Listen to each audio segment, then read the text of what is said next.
Hola, ¿qué tal, amigas y amigos de Sumando Voces en Directo? Bienvenidos y bienvenidas a nuestro programa de todos los jueves. Como siempre, estamos transmitiendo por las redes sociales de Sumando Voces, las redes sociales de UNITAS, la Radio Libre Expresión de la Asociación de Periodistas de La Paz, la Radio San Andrés de la UNSA y la Radio Salesiana de la Universidad Salesiana. Bueno, hoy queremos hablar de la agenda política, una agenda que, si bien es intensa, aunque parezca paradójico, está bloqueada porque hace aproximadamente un año que el Tribunal Constitucional Plurinacional y el órgano judicial en su conjunto le ponen trabas a las elecciones judiciales que deben ser impulsadas por la Asamblea Legislativa. Ahí hay un bloqueo clarísimo. Por otro lado, las elecciones primarias tendrían que realizarse este año para que los partidos decidan quiénes van a ser sus candidatos rumbo a las elecciones generales. Pero hace poquito el Tribunal Supremo Electoral, junto a los representantes de los partidos, ha decidido pedir que estas primarias queden suspendidas para dar prioridad a las judiciales. Pero hasta ahora ni lo uno ni lo otro. Las dos están bloqueadas, las dos elecciones judiciales y primarias. Y finalmente, para el próximo año, el año del Bicentenario, Bolivia tiene elecciones generales para elegir presidente, vicepresidente y para renovar la Asamblea Legislativa. Pero la pregunta es cómo llegamos a ese punto. ¿Llegamos confiando en el Tribunal Supremo Electoral? ¿Llegamos con transparencia? ¿Llegamos en paz o estamos con signos de tensión, de violencia? Y la gran pregunta, ¿cómo desbloquear esta agenda política que por el momento se encuentra bloqueada? Para eso tenemos dos invitados de lujo. Como siempre en este programa tenemos la óptica de la sociedad civil y por eso hemos invitado a Juan Carlos Núñez. Él es director de la Fundación Jubileo, que en los últimos días ha estado, o en los últimos días digo yo, meses, incluso años, ha estado trabajando con la sociedad civil para construir propuestas rumbo a las elecciones de 2025 y concretamente para mejorar el proceso electoral desde la ciudadanía. Bienvenido, Juan Carlos. Mary, muchísimas gracias. Más bien agradecido por tener este espacio en el que efectivamente podamos analizar, debatir, orientar, porque creo que ese es el aporte valioso que necesitamos hoy en el marco de sociedad civil. Así que gracias por la invitación. Perfecto, y también tenemos con nosotros a Sayuri Loza. Sayuri es además nuestra columnista, por eso nos congratulamos de recibirla. Ella se presenta como historiadora, artesana y bailarina, pero yo diría que básicamente es una persona que sabe leer la realidad con ojos democráticos y con ojos históricos. Bienvenida, Sayuri. Muchísimas gracias por la invitación. Buenos días, Juan Carlos. Buenos días, Mary. Buenos días a toda la audiencia de Sumando Voces. Muy bien, quiero empezar mostrándoles el video que seguramente ustedes ya lo han visto, pero por ahí alguien de nuestra audiencia no.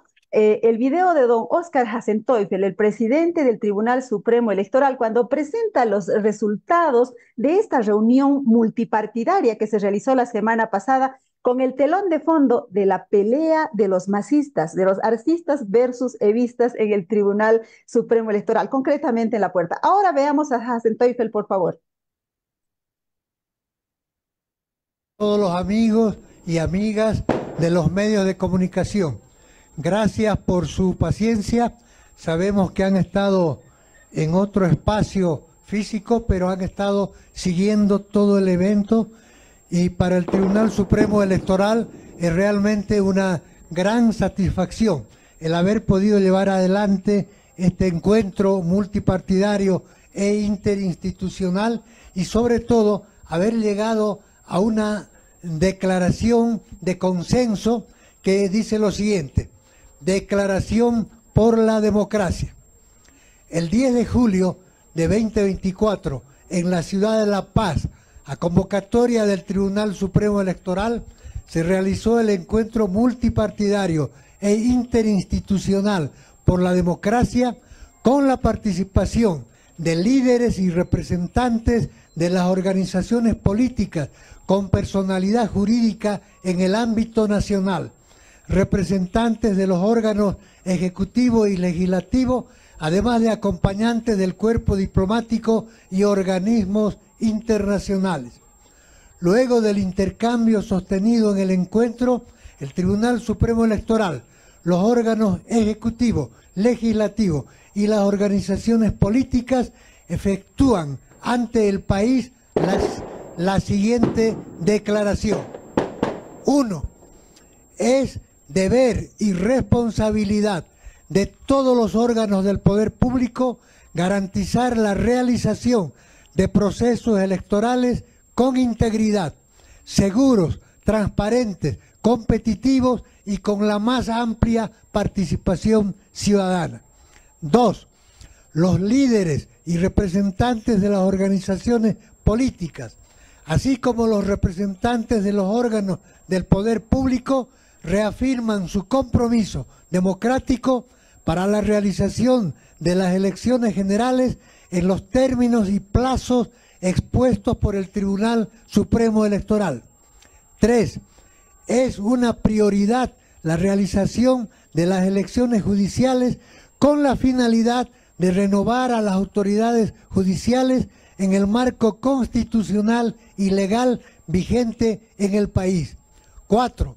Los asistentes de manera unánime piden a la Asamblea Legislativa Plurinacional aprobar una ley que suspenda las elecciones primarias para la gestión 2024 y retomar un análisis de su implementación progresiva para impulsar la democracia interna en las organizaciones políticas. El Tribunal Supremo Electoral presentará el proyecto de ley pertinente. 5. El Tribunal Supremo Electoral garantizará la más amplia transparencia en la consolidación y confiabilidad del padrón electoral biométrico para las elecciones generales 2025, además de asegurar la participación efectiva de las organizaciones políticas en la fase de empadronamiento, actualización del padrón y consolidación de datos, brindando información oportuna y efectiva a todos los actores políticos, organizaciones de la sociedad civil y ciudadanía en general. Se pide al Tribunal Supremo Electoral una auditoría integral al padrón electoral o el estudio para implementar un nuevo padrón. 6. El Tribunal Supremo Electoral implementará de forma progresiva un sistema de difusión de resultados preliminares en los futuros procesos electorales que permita contar con datos preliminares y oportunos sobre la votación con fines de información. 7.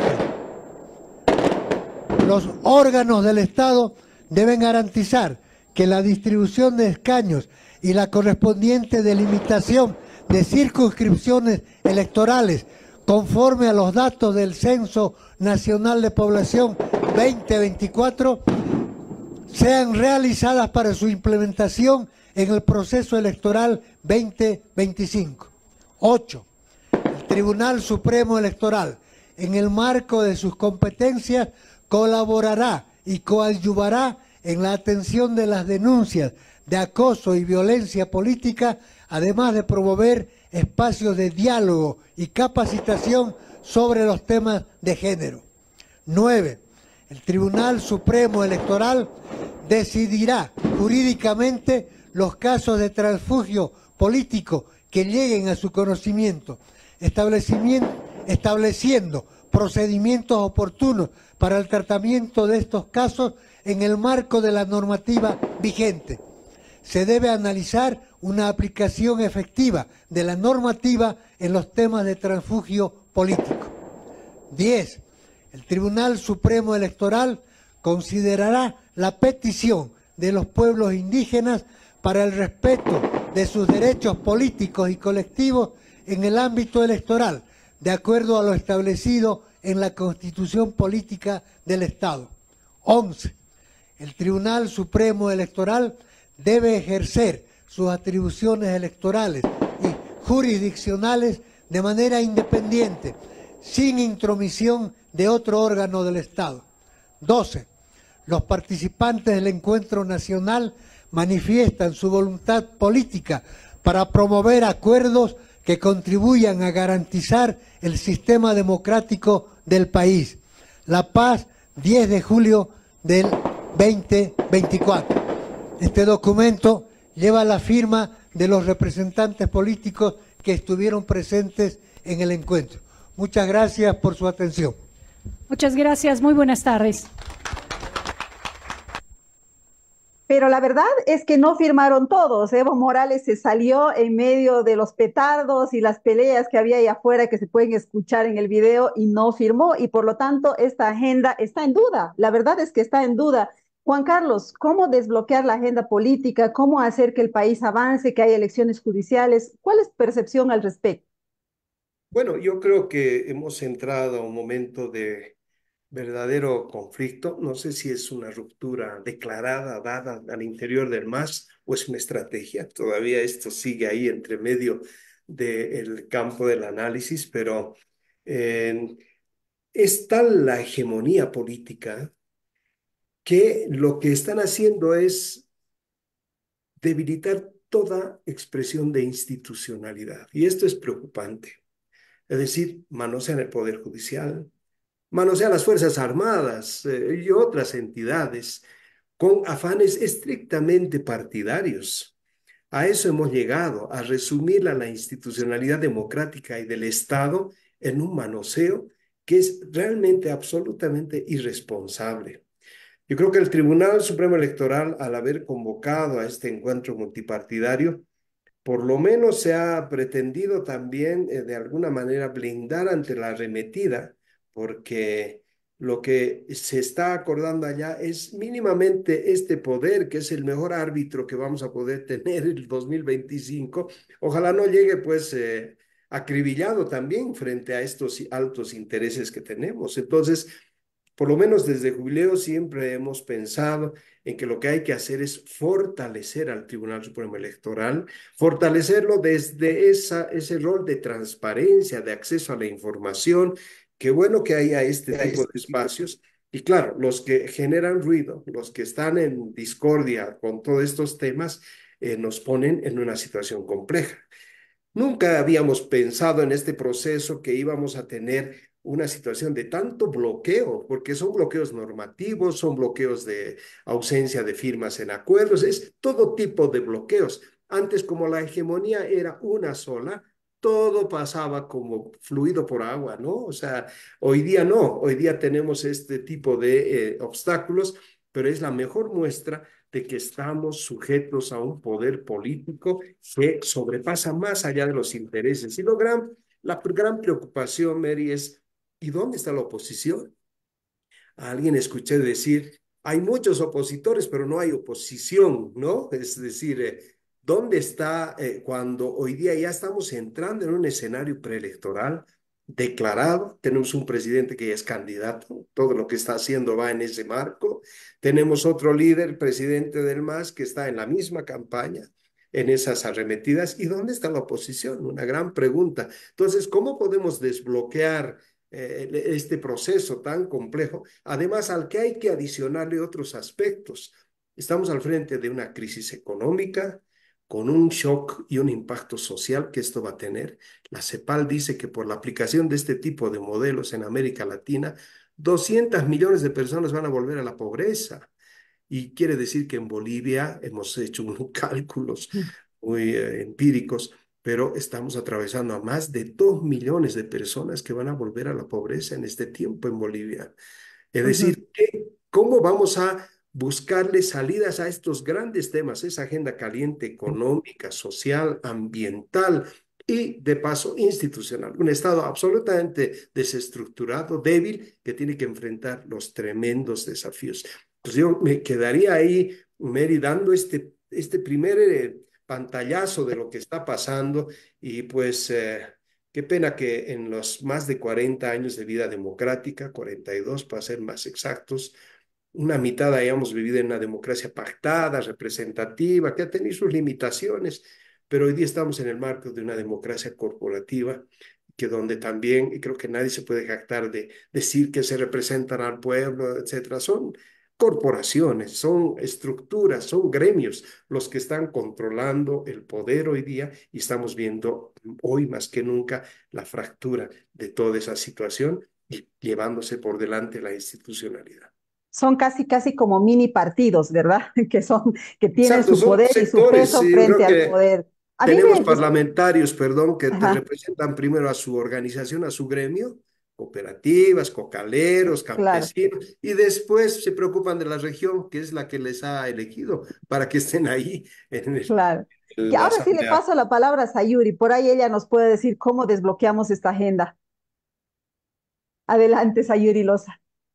Bueno, yo sí, no estoy de acuerdo en que haya una hegemonía. En realidad en Bolivia nunca ha habido hegemonías. Lo que ha habido siempre han sido lucha de débiles. Juan Carlos lo ha dicho, vienen diferentes grupos, ya sean cocaleros, empresarios, y el Estado tiene que negociar con ellos. Prueba clara de que, de hecho, la hegemonía es cada vez más lejana. Es esta reunión que ha habido con los jefes de partidos. Si se acuerdan, durante el proceso, durante la época de Evo Morales, no había este tipo de reuniones de partidos. Había una suerte de polarización en la que Evo decía, yo no voy a debatir con nadie, métale la elección y ganaba. En cambio, ahora Evo mismo se vio obligado a ir, hizo su parafernalia como a él le gusta, pero ahí se presentaron Patsy, Mesa, estuvo Marinkovic, estuvo gente que no se había reunido antes, y el hecho de ver que hay una voluntad política, ya sea que no hay oposición, porque en eso estoy totalmente de acuerdo, pero parece que sí están estos líderes de partidos, inclusive la líder de Pambol, y firmaron todos, claro, Evo se fue, pero hay una especie de mayoría que de alguna manera nos ha levantado ya de las elecciones primarias. Que seamos honestos, eso no ha habido, no hay, en Bolivia no va a haber eso, nosotros somos de tradición caudillista, ¿no? Inclusive en los sindicatos, yo que soy artesana, no elegimos a nuestras autoridades, las elegimos por aclamación y a veces se quedan 30, 40 años, difícilmente nosotros creemos en esas elecciones internas, y los partidos, como hay una crisis política muy fuerte, tampoco lo van a hacer. Igualito vamos a ir a elecciones, así como igualito hemos ido al censo, ¿se acuerdan? No estábamos listos, faltaba la cartografía, métale, ni modo, a lo que salga, porque además la agenda exige. Con respecto a las elecciones judiciales, eso no va a pasar. Primero, ¿por qué? Porque a la sociedad no le interesa. Hay una fuerte crisis del sistema judicial, mucho más fuerte que de las otras instituciones, porque hay crisis institucional generalizada. Fíjense lo que ha pasado con el, entre comillas, golpe de Estado de Zúñiga, ha sido el reír, no solo para las Fuerzas Armadas, sino también para el mismo gobierno. Todos nos hemos reído, hemos parodiado, hemos hecho memes. En esa crisis que están las instituciones, la que más en mayor crisis está es la institución judicial. Y si ustedes le preguntan a la gente de a pie, ¿a ti te importa que haya elecciones judiciales? Va a decir, no, no me interesa. No, porque ni siquiera sabemos por quién vamos a votar. Ahora hay una pugna más fuerte, porque antes era el MAS el que te daba la lista y tú tenías que escoger de sus amigos a cual querías, o como muchos eran masistas o decían hay que apoyar al proceso, votaban por el que le parecía más guapo, más simpático, no sé qué más se identificaba. Ahora no, y a nadie le importa. Nos importa que se autoprorroguen, no, porque de todas maneras la corrupción es tan fuerte que entre quien entre, de todas maneras, si nos vemos envueltos en conflicto, vamos a tener que pagar una coima, vamos a tener que rogar, vamos a tener que charlar, buscar abogados que estén relacionados con esta gente del poder.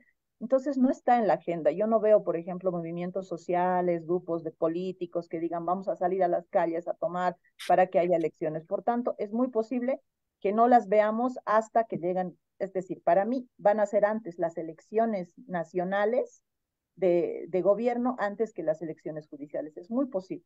¿Por qué? Porque además le conviene mucho al gobierno de Arce para poder cooptarse, como bien ha dicho Juan Carlos, ¿no? Tienes tus amigos, entonces para poder cooptarte ahí. Y lo otro importante es lo último que dijo Juan Carlos también. Honestamente, bueno, en Bolivia tenemos, la historia en Bolivia es pendular, ¿no? Hay momentos en los que estamos muy politizados, en los que hay una polarización, como pasó en 2019, donde la gente toma partido por determinado actor político y sale a las calles a defender. En estos momentos, con la crisis económica que se viene, con la decepción que hay tanto de los nuevos actores, Eva Copa, Damián Cordori, el mismo gobernador de La Paz, Quispe, Santos Quispe, con la visión que de que el MAS tenía la oportunidad de poder cambiar la economía, no lo ha hecho, el gran economista Arce está de capa caída, con la mirada que tenemos de la oposición, Camacho para muchos en un momento era el gran libertador de Bolivia y ahora es simplemente el gobernador de Santa Cruz que está encarcelado. y con la crisis económica que nos está moviendo a buscar dólares que están cada vez más altos, la devaluación del boliviano, la desesperación porque no hay empleos, el que no sabemos qué va a pasar y que vamos a entrar al bicentenario con una crisis económica fortísima que quizás nos lleve y ojalá no sea, pero es posible que pueda llegar hasta los puntos que habíamos llegado en los 80s, la gente no está politizada. La gente está mirando la economía. Y yo creo por eso que en parte está bien que no se desbloquee. O sea, ¿por qué estamos buscando desbloqueos? Cuando va a haber desbloqueo hay conflicto. Nosotros desbloqueamos con conflicto, con enfrentamiento, con muertos. Ahora no hace falta, las cosas van a pasar. Habrá elecciones judiciales, pues quizás sí, quizás no. ¿Para qué? Si la crisis, si esa institución ya está en crisis. Para las elecciones primarias, ¿nos importa? No nos importa. Sabemos que va a ir el Evo, quiera o no, se va a imponer.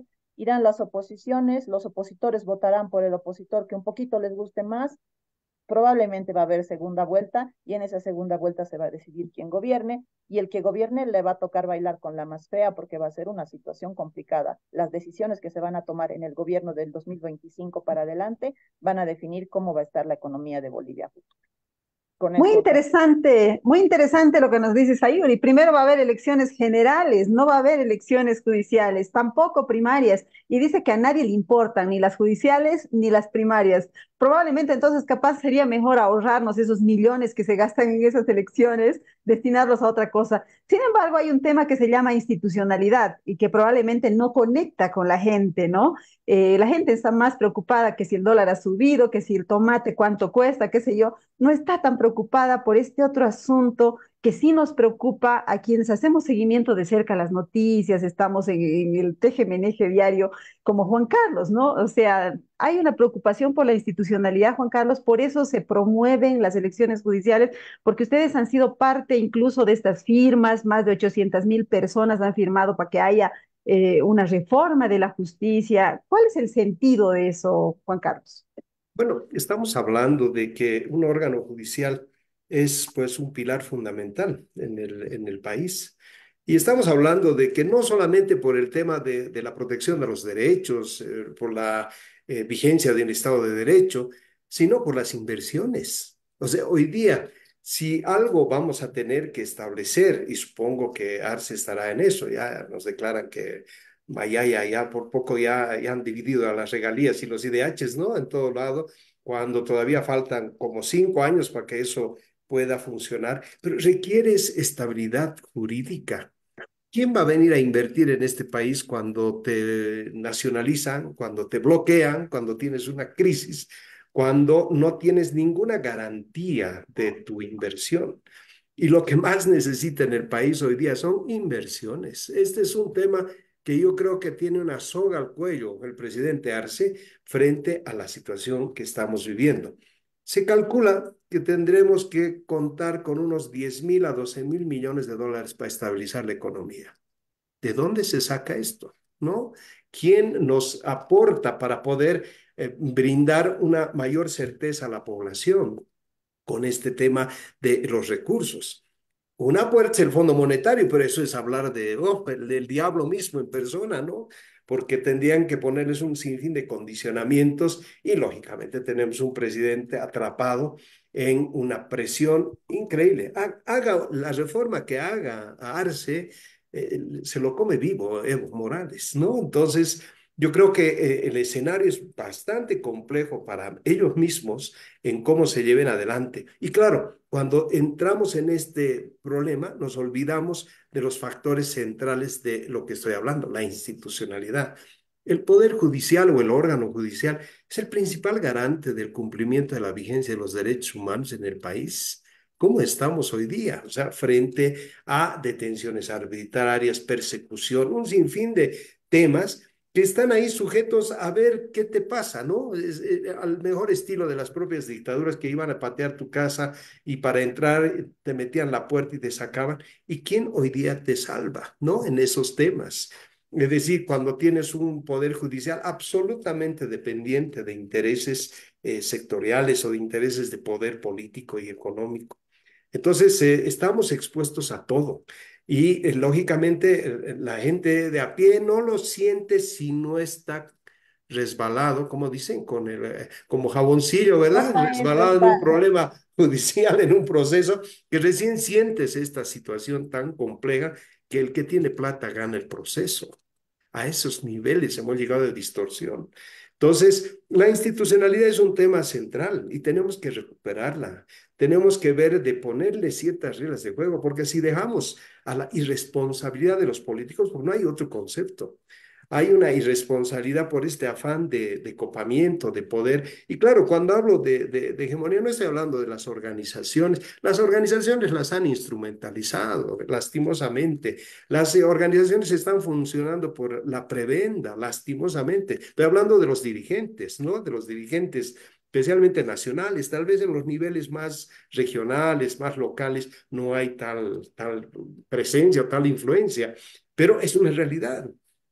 Y entonces, con toda esta situación, ¿cómo establecemos un espacio de acuerdo? Esto que hizo el Tribunal Supremo Electoral, un encuentro multipartidario, inclusive que hemos solicitado como entidades de sociedad civil estar como veedores, nos han rechazado, deberían tener la atención y la escucha también a las entidades de sociedad civil, porque Mary y Sayuri, nos va a tocar como sociedad civil poner la agenda en algún momento porque hay una ausencia absoluta de la iniciativa desde los actores políticos frente a la crisis que tenemos. Es como si todos los actos se hubieran alineado en contra de Bolivia hoy día, ambiental, social, económica, política, institucional. Entonces, si los políticos son tan poco capaces de enfrentar estos grandes desafíos, porque son temas estructurales, no estamos hablando de solucionar cambiando una política o subvencionando o quitando una subvención de algo. No, no. El problema es estructural. Tenemos un modelo de desarrollo político institucional que echó aguas. Hoy día nunca habíamos vivido lo que antes pues no era normal, que la gente todavía tenga algo de circulante, pero gracias a qué? Al narcotráfico, al oro, al contrabando, mientras que el Estado está casi quebrado, porque los recursos los vamos a sentir el próximo año en municipios, gobernaciones, es tremenda. O sea, los problemas de gobernabilidad, la situación de conflictividad que se nos viene adelante es bastante compleja. ¿Qué hacemos frente a eso si no elevamos una voz como sociedad civil para ponerlos alertas a lo que está pasando? Porque ni siquiera tenemos hoy día alguien que nos sienta en la mesa a facilitarnos por lo menos el diálogo. Hoy día han sucumbido la Asamblea Permanente de Derechos Humanos. El defensor del pueblo está con unos serios problemas de ilegitimidad.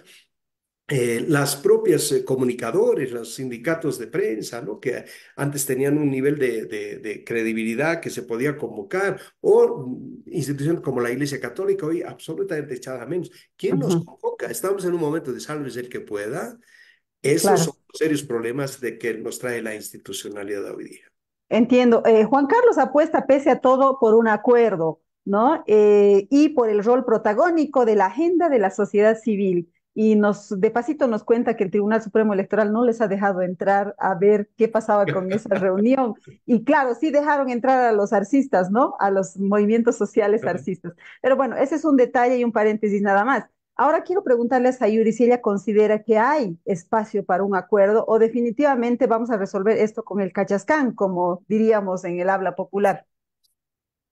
No, ya no es tiempo de imponerse, ahora la gente tiene que negociar. Y de hecho eso es interesante. El MAS durante todo su tiempo de gobernación, desde la época del Evo, no ha podido, no era negociador, el MAS imponía, decía vamos a hacer esto, el proceso de cambio, ahora le va a tocar negociar. Nada raro que veamos un Evo con un Mesa sentado por ahí o un Evo con un Pazzi yendo a la presidencia. Esta es la época de los pactos. Y yo insisto con esta idea, la historia en Bolivia es de movimiento pendular. Nosotros ya hemos visto un momento de fuerte crisis institucional y económica a finales de los años 70, en 1979, Walter Guevara Arce y especialmente Lydia Gayler han enfrentado momentos así, una asonada militar, Natush Bush, que se les levanta, 2 años de inactividad total y de negación, que es desde el 75 hasta el 77, Para el 79 la crisis era terrible y además los gobiernos militares habían generado esta desconfianza en las instituciones de parte de la sociedad. Pero fíjense cómo el 79, cuando Gayler pone las nuevas reglas de juego, devalúa el boliviano, etcétera, la gente sale a las calles, exige que se devuelvan los precios. Somos un poco irresponsables en eso, ¿no? La sociedad civil se calla mucho, permite que pisoteen los derechos, es que a mí no me afecta que esté quien esté, pero luego es verdad, nos perjudica cuando no hay institucionalidad, cuando no hay Estado de Derecho, la economía se ve perjudicada y ahí es cuando la gente sale. Yo mucho me temo que ahora el gobierno está negando la crisis, por tanto, no va a buscar soluciones. Estamos viviendo un momento de quietismo y están tratando de salir para poder ganar las elecciones. Y yo mucho me temo que la sociedad no les va a dejar. Y pienso que están como un poco contra el tiempo, ¿no? De decir, ya vamos a salir y por ahora lo resolveremos a lo que se pueda, pero no va a durar mucho e insisto, va a ser una cuestión pendular. Llegado el momento, el gobierno que no va a ser fuerte, que no va a ser tan legítimo como fue el de Morales, va a tener que negociar, va a tener que sentarse con el FMI, con los solleros, porque ahorita, ¿cuál es la salida para Bolivia? Yo no sé cómo irá ese campo, pero pongamos que el campo no es verdad. La única manera de salir económicamente y que Bolivia pueda tener mayor ingreso es con la agroindustria. Así que el gobierno que venga se va a tener que sentar con los agroindustriales, se va a tener que sentar inclusive con los militares para ver qué se hace. No hay de otra. O sea, no, cuando hay crisis económica e institucionalidad, hay dos salidas. Una, que es la de la negociación a la fuerza, porque no tienen el músculo suficiente para imponer.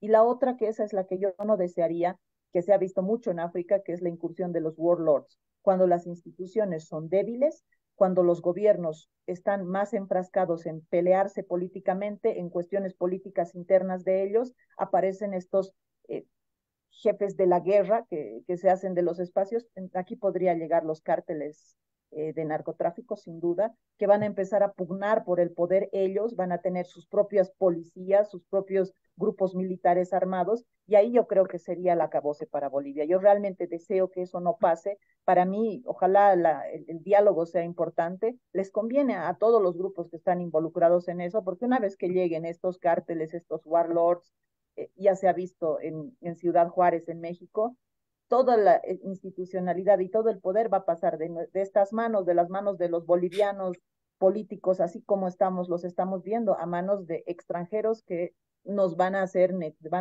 de su negocio la guerra entre bolivianos y realmente ojalá no lleguemos a eso. Yo creo que sí se puede hacer diálogo.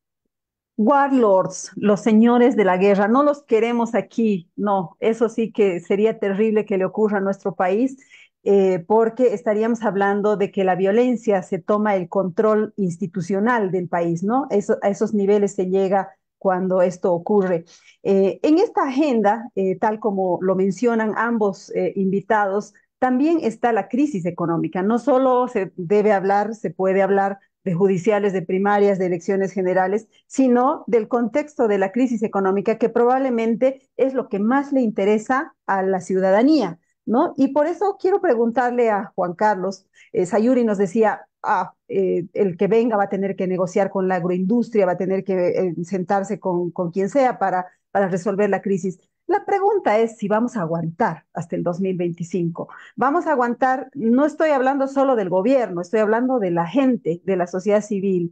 Después del famoso golpe o autogolpe, como se quiera llamar, el dólar ha pasado la barrera de los 10, ¿no? Lo que significa que el poder adquisitivo de nuestros salarios se está yendo por un caño, ¿no? Entonces, la pregunta para Juan Carlos es, la sociedad, la gente y también el gobierno, ¿vamos a aguantar hasta el 2025 con este estado de cosas o qué va a ocurrir según la lectura de Jubileo y de Juan Carlos?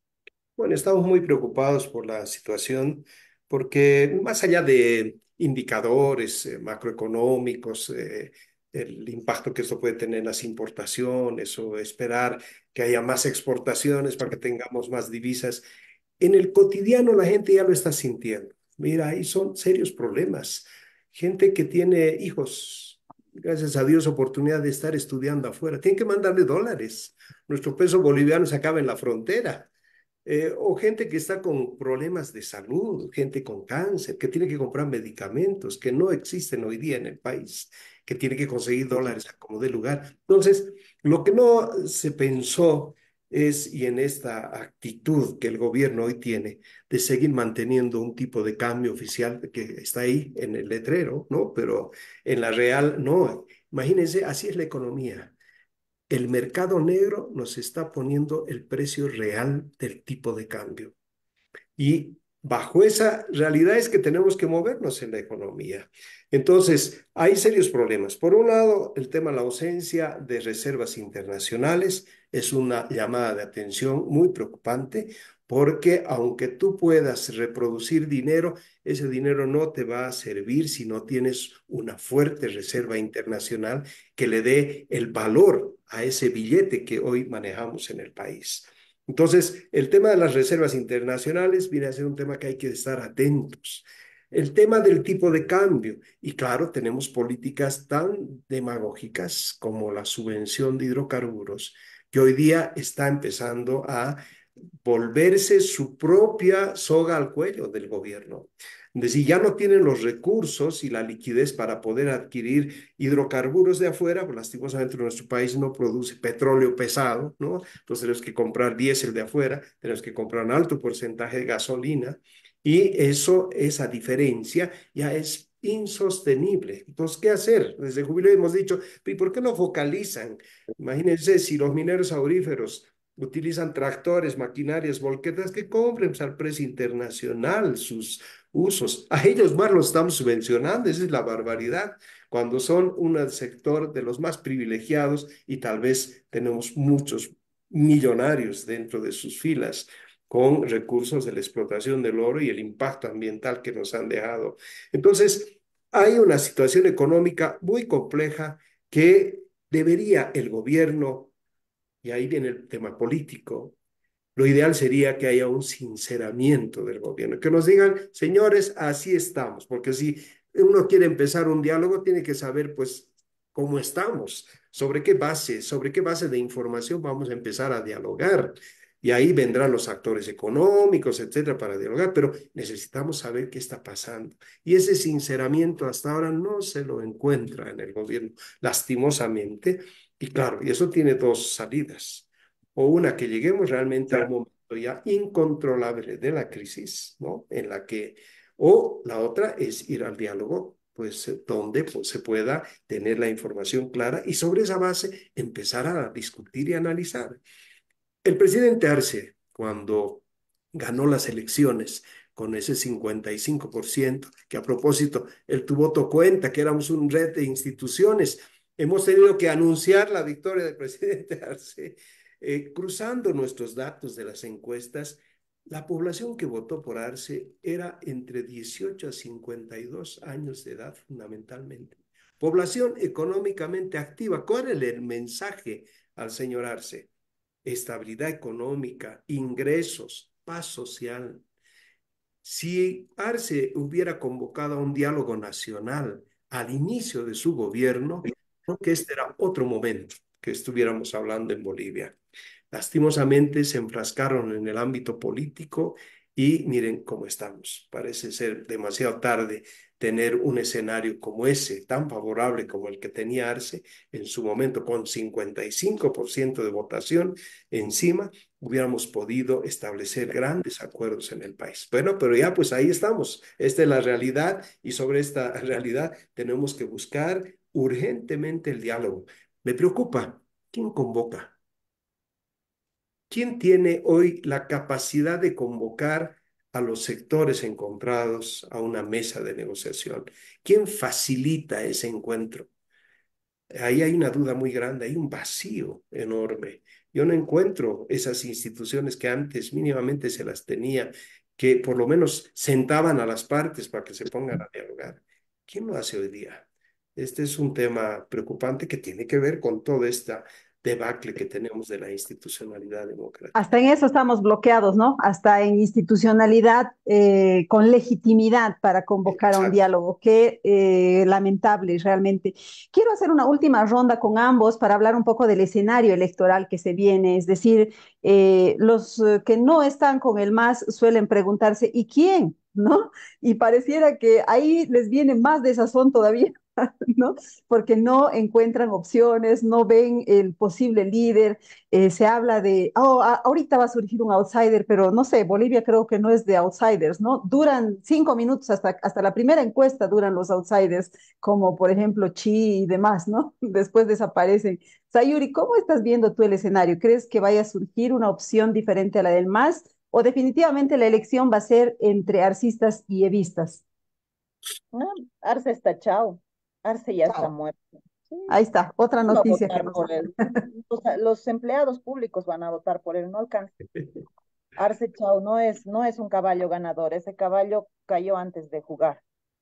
Y porque justamente el fuerte de Arce era la estabilidad económica, ¿no? La gente en gran parte votó por él porque decían con él vamos a poder estar estables, no va a haber la crisis y pues ahora, ¿y la crisis qué más tiene para ofrecer Arce? No tiene carisma, no tiene una historia política rescatable, es un funcionario y un burócrata y un pésimo político. No da. El Evo, para mí, no es santo de mi devoción, pero tiene una fuerza política muy importante, tiene un 12% del electorado asegurado, lo cual le da ventaja por encima de muchos opositores que están queriendo aparecer, resaltar, sobresalir.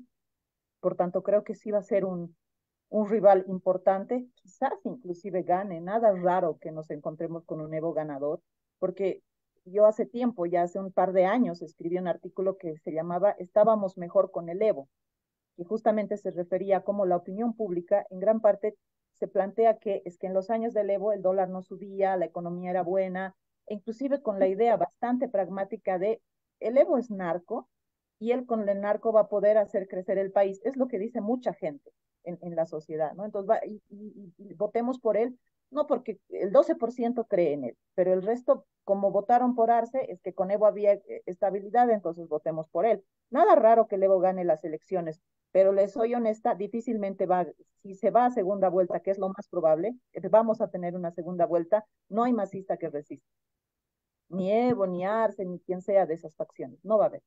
¿Quién va a ser el opositor? Yo creo que uno de los viejos conocidos, ¿no? Estará Mesa, probablemente Manfred, quién sabe si Samuel, quizás Tuto. Ustedes escojan el que quieran. Al final, cuando se vaya a segunda vuelta, lo más probable es que este opositor gane. No necesitamos que sea, es que, ¿por qué queremos outsiders? Nosotros queremos héroes. No, nosotros queremos que se haga lo que se tiene que hacer. E insisto, digamos que gana Evo, llega al poder, el Evo va a tener nomás que ir atrás, prestarse del FMI, péndulo, ¿no ve? De ser, de que el Estado meta las manos en la actividad económica, va a tener que retirar, será que eh, liberaliza los hidrocarburos, todo lo que, igual que el MNR, todo lo que había nacionalizado lo va a capitalizar otra vez, y así, medidas neoliberales, se hará ver mal, todos dirán que mal el Evo, pero finalmente la economía se va a estabilizar. Ahora, si entra un opositor, seguramente va a dar eso sí, va a tener un alto costo social. El que gobierne próximamente va a ser el malo de la película porque va a tener que levantar. Eso yo se los garantizo. El 25 no se va a poder sostener la subvención a los hidrocarburos. Eso se va a tener que levantar, no sé si paulatinamente, no sé si de un golpe, y el tipo de cambio fijo, obviamente, igual se va a tener que levantar. Entonces, quien haga eso va a tener un alto costo social y va a tener también que quizás vea su carrera política terminada, porque le va a tocar lo que hizo el MNR en el 85, liberalizar, ponerse más neoliberal si se quiere, ese será el Evo, será alguien de la oposición, y ahí las consecuencias son cuáles, ninguna, ¿no? Simplemente que esa persona va a terminar políticamente mal parada y listo, pero eso a nosotros no nos importa, lo que nos importa es que se pongan los cambios económicos. Alguna vez escucho decir Bolivia va a terminar como Venezuela o Argentina, no, por dos razones. Primera, los bolivianos no vivimos comiendo polenta, estas generaciones se han acostumbrado a vivir no voy a decir a vivir bien, pero sí a tener acceso a productos y si no sale eso, salimos a las calles, tumbamos gobiernos, los votamos, podemos hacer lo que sea.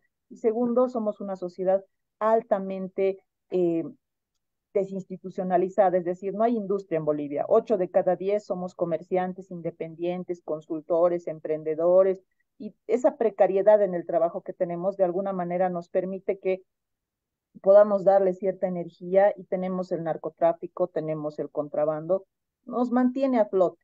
E insisto, ¿no? O sea, nosotros no somos del tipo que se queda con nada. Obligamos o mejoras la situación o te vas. Y como no se quieren ir, pues toman medidas. Así que a mí realmente no me preocupa que aparezca alguien que haga cambios. En Bolivia hemos aprendido que inclusive aquellos que son tosudos, como los MNRistas que hablaban de nacionalización, de no depender del Estado, de otros países, han terminado tomando medidas neoliberales radicales. Y eso podría pasar con el MAS tranquilamente. Bueno, así están las cosas. Según Sayuri, Arce fuera de juego por la crisis económica, la oposición con poquísimas oportunidades, el que se perfila es Evo Morales, aunque ustedes no lo crean, dice Sayuri. Le pregunto lo mismo a Juan Carlos. Juan Carlos, ¿cuáles son tus predicciones rumbo al 2025? ¿Qué escenario percibes en la política, en las fórmulas electorales? Bueno, yo creo que hay que reconocer que la gestión de Evo Morales tenía todo hecho en bandeja, ¿verdad? Se le condonó la deuda, tuvo tremendo cantidad de recursos que se manejaron. Cualquier error lo tapaban, o sea, lo tapaban con plata, porque era la manera en cómo se solucionó. No se hizo economía en la gestión de Evo Morales. Ahora es pues cuando hay que hacer economía, cuando está la crisis, ahí se nota que los economistas tienen que brillar por su experiencia y espero que Arce haya aprendido la lección, porque también fue el cajero mayor, ¿no? De todos los recursos que se manejaron. Y lo que la gente tiene que tener muy claro es que ambos han sido actores de todo ese proceso de la bonanza y que hoy día estamos en crisis. Tendrán que rendir cuentas en su momento al país sobre cómo fue el uso y destino de esos recursos. Pero bueno, estamos en un escenario en el que tampoco hay que ignorar el aspecto geopolítico porque al frente tenemos una guerra, unos serios problemas de presencia de poderíos económicos, China, Rusia, hoy día están en América Latina. ¿Cuánto de ello influirá en el tema electoral? Les queda una pregunta. ¿Cuánto de ello influirá en el tema económico? Algún rato se rumoreaba de que tengamos pagos por adelantado por litio. Eso sería fatal. ¿Qué derecho tenemos nosotros de hipotecar el futuro de las generaciones por pagos por adelantado cuando esa situación debería ser prácticamente hecha por esfuerzo nuestro? Y el otro tema es la población electoral. Hoy día tenemos una gran fuerza juvenil.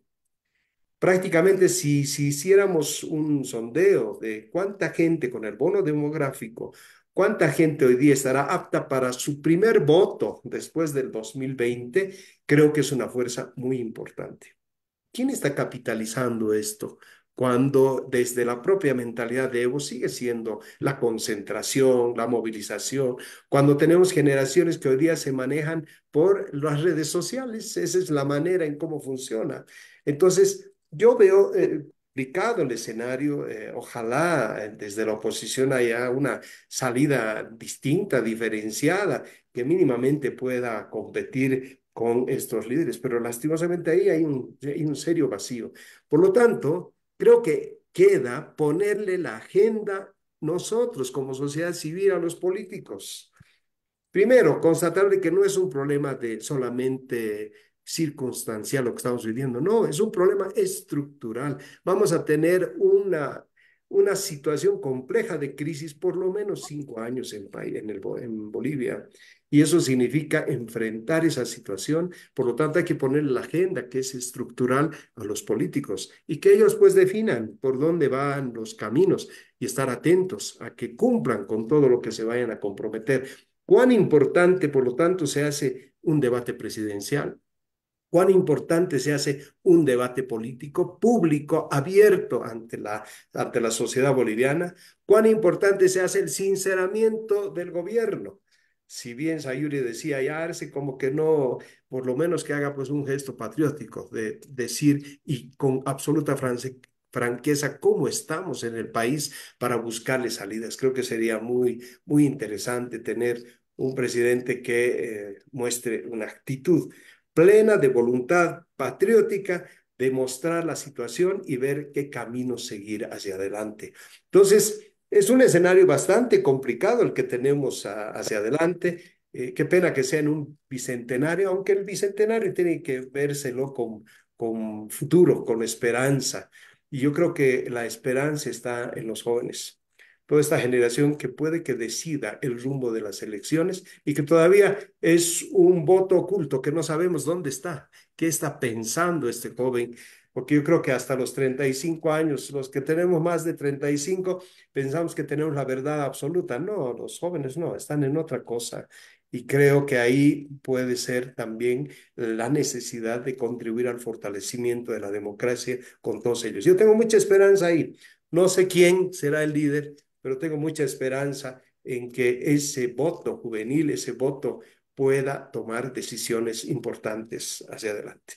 Muy bien, entonces, agenda de la sociedad civil. Eso es lo que propone Juan Carlos Núñez y Sayuri nos hace un análisis descarnado y dice que podría volver Evo. Les agradezco a ambos por haber participado en el programa. Sayuri, muchísimas gracias.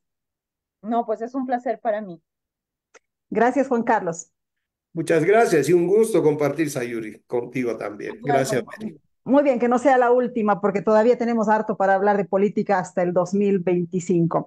Amigas y amigos de Sumando Voces en Directo, yo me quedo un momento más, les agradezco a nuestros invitados, porque tengo a otra invitada desde Tarija, se trata de Mila Reynolds, ella es la directora de UNITAS y está allá porque se acaba de presentar el informe de situación 2023 en la chura tierra tarijeña. Pues me imagino que allá hay un poco de frío porque en todo el país estamos así viviendo esta ola de frío. Mila, ¿cómo estuvo el acto? ¿Cuáles son tus impresiones de la sociedad civil tarijeña reunida allá para conocer el informe de situación? Adelante, por favor, Mila. Estamos con el micrófono apagado, ahora lo prendemos, por favor. Ahora sí, Aló, Mila, ahora sí, creo que adelante, Mila. Preguntaba cuál es tu impresión sobre esta sociedad civil tarijeña reunida para conocer el informe de situación 2023. hola Mary, ¿cómo estás? Mira, aquí acabamos de finalizar la presentación del informe con una participación muy importante de organizaciones de sociedad civil. Hemos tenido gente también en realidad, de tanto de la academia como en el sector público. Ha sido un grupo muy diverso, muy interesante y los datos, por supuesto, son impactantes, ¿no? En torno a lo que hemos presentado ya en este informe del 2023, ¿no? Este debilitamiento de la institucionalidad democrática, pero también el segundo derecho más vulnerado en torno a lo que es la libertad de prensa, ha suscitado, diríamos, un espacio de mucha reflexión y decir que hay una corresponsabilidad y una autocrítica también desde sociedad civil de hacer seguimiento a lo que está pasando. Y bueno, ha sido un intercambio muy rico y yo estoy muy contenta conjuntamente el equipo aquí de haber generado este espacio con nuestras asociadas aquí en Tarija y esa voluntad de que traer este espacio aquí hasta Tarija para dialogar sobre estos temas, reflexionar, pero también proponer en lo que debería ser hacia adelante, ¿no? Nuestro trabajo. Y respecto a la propuesta, Mila, nosotros hemos tenido un programa, mientras ustedes presentaban el informe en Tarija, un programa enfocado también en la institucionalidad democrática, ¿no? Cómo desbloquear la agenda política del país, las elecciones judiciales, las elecciones primarias, las elecciones generales, en fin. Mi pregunta sería, Mila, ¿cómo hacer que estos datos del informe país, del informe de situación, sean parte de la agenda nacional, sean parte del debate político rumbo a las elecciones generales? ¿Este informe sirve para la incidencia? ¿Cuál es el objetivo de ponerlo en la agenda pública? Por supuesto, esta información del informe 2023, pero también de lo que ya vemos recolectando el 2024, sin duda es muy importante para poder poner el tema en la agenda pública, ¿no? Estos temas, yo creo que la evidencia que se genera con la información eh, ayuda a este proceso de reflexión, pero también es a no hablar de memoria sobre la situación, sino que estás viendo en los propios datos qué es lo que está aconteciendo diríamos, en la esfera pública, ¿no? Entonces, creo que hay que retomar y las organizaciones desde la sociedad civil están dispuestas a seguir avanzando y retomando esta información para decir necesitamos mejorar la justicia, necesitamos hablar de independencia de poderes, necesitamos hablar sobre la vulneración de derechos y también la responsabilidad del Estado. Esto, por supuesto, hacia adelante significa que también los diferentes actores políticos estén tomando en cuenta, ¿no? de esta situación y también comenzando a dar respuestas, porque la sociedad lo que está demandando son respuestas claras, pero también corresponsables, que eso yo veo que es un adelanto muy interesante, pensado no solamente desde lo nacional, sino también en lo departamental y municipal. Las agendas en Tarija, por ejemplo, manifestando sus preocupaciones en temas concretos, por supuesto que hace notar la necesidad de que los gobiernos en sus diferentes niveles, nacional, departamental y municipal, tienen que asumir y dar respuestas y trabajar sobre esto. Muy interesante el dato, Mila. La idea es que el informe de situación sirva para poner en agenda el tema de las libertades, el tema de los derechos, la libertad de expresión, la libertad de asociación, el respeto a la institucionalidad y otros derechos que son monitoreados en este informe que año tras año realiza la Red UNITAS y que lo presenta habitualmente en La Paz, pero en esta ocasión además se fue al sur, a Tarija. Muchísimas gracias, Mila, por este contacto, que sea hasta una próxima oportunidad. Así será. Un abrazo, Mary. Muy bien, muchísimas gracias, amigas, amigos de Sumando Voces en Directo. Antes de irnos, como siempre, quiero leerles un pedacito de nuestro editorial. En esta ocasión, nuestro editorial titula Los golpes a la Asamblea Legislativa y empieza así. Es una paradoja que la justicia boliviana esté atravesando por su más profunda crisis y a la vez detente un poder ilimitado al punto de haber logrado la semiparalización del órgano legislativo. Sin embargo, esa es la realidad que encaja con los intereses del gobierno, que al haber perdido el control del legislativo decidió apoyarse en un órgano carente de legitimidad, como es el judicial, para asegurar su gobernabilidad. El fin de semana, la agencia de noticias Fides y Sumando Voces, en el marco de una alianza de contenidos, publicaron un reportaje que señala que desde agosto del año pasado, el Constitucional, es decir, el Tribunal Constitucional y sus salas constitucionales departamentales, le asestaron al menos 10 golpes certeros a la Asamblea Legislativa. Entre esos golpes se encuentran la paralización de las elecciones judiciales con varios recursos legales, la prórroga de mandato de los magistrados de las altas cortes del país y la anulación de la sesión legislativa presidida por Andrónico Rodríguez en ausencia de David Choquehuanca, en la que se decidió poner punto final a la prórroga de mandato de los magistrados. Todas esas son atribuciones legislativas que fueron arbitrariamente tomadas por la justicia. Por el bien del país, es de esperar que los acuerdos partidarios logrados en el TC la semana pasada se impongan, que las judiciales se lleven adelante lo antes posible, que cesen los golpes a la Asamblea Legislativa y que los comicios generales del 2025 se realicen con transparencia y paz. Sin embargo, también es cierto que el camino es empinado y que está sembrado de obstáculos. Esa es una dosis de realismo para terminar nuestro editorial. Antes de irnos, quiero invitarles a seguirnos en nuestras redes sociales. Como siempre, estamos en el Facebook en Sumando Voces Bolivia, en X en Sumando Voces Bo, en TikTok nos encuentran en sumando.voces y nuestra página web es sumandovoces.com.bo.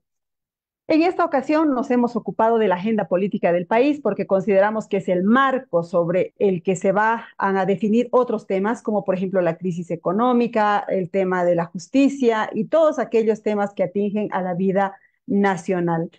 En este programa nos ocupamos de tres ejes: democracia, derechos humanos y desarrollo sostenible, pero siempre con los lentes, con la óptica de la sociedad civil. Les agradecemos por habernos seguido. Nos vemos el próximo jueves con otro de nuestros temas.